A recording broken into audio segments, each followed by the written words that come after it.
আরো অনেক অপরাধী রয়েছে। প্রধান মাথা হচ্ছে মমতা ব্যানার্জি।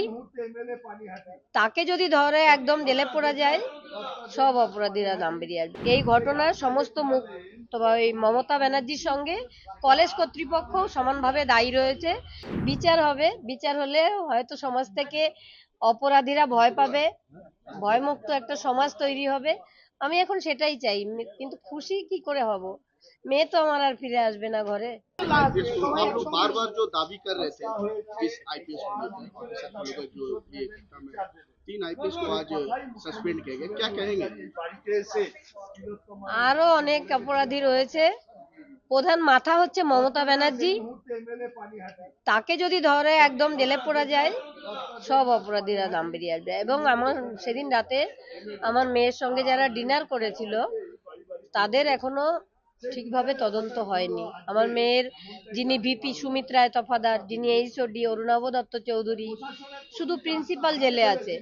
এই ঘটনার সমস্ত মুখ এই মমতা ব্যানার্জির সঙ্গে কলেজ কর্তৃপক্ষ সমানভাবে দায়ী রয়েছে। এবং স্বাস্থ্যমন্ত্রী যিনি আমাদের নারায়ণ স্বরূপ নিগম, নারায়ণ স্বরূপ নিগমও এই আমার মেয়ের খুনের সঙ্গে জড়িত।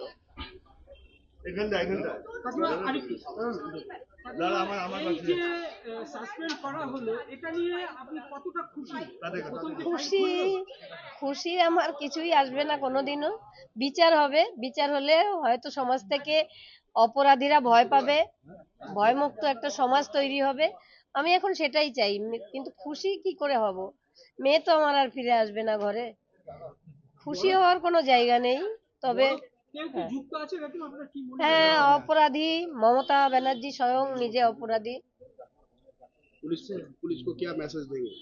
পুলিশদের আমি বলতে চাই যে আপনারা যারা সাসপেন্ড হয়েছেন তারা প্লিজ বড় মাথার নামটা বলবেন। এবার একটু সততা আপনাদের কাছ থেকেও আমরা আশা করি। দিদি আপনি একটা কথা বলুন, সেটা হচ্ছে যে 3 আইপিএস এর বিরুদ্ধে একটা অভিযোগ, আপনারা বারবার করে মুখ্যমন্ত্রীর বিরুদ্ধে অভিযোগ করেছেন, তার বিরুদ্ধে অবশ্যই হবে। প্রথম কান টানলে মাথা তো আসবেই। কান যখন টানা হবে মাথা ঠিক আসবে।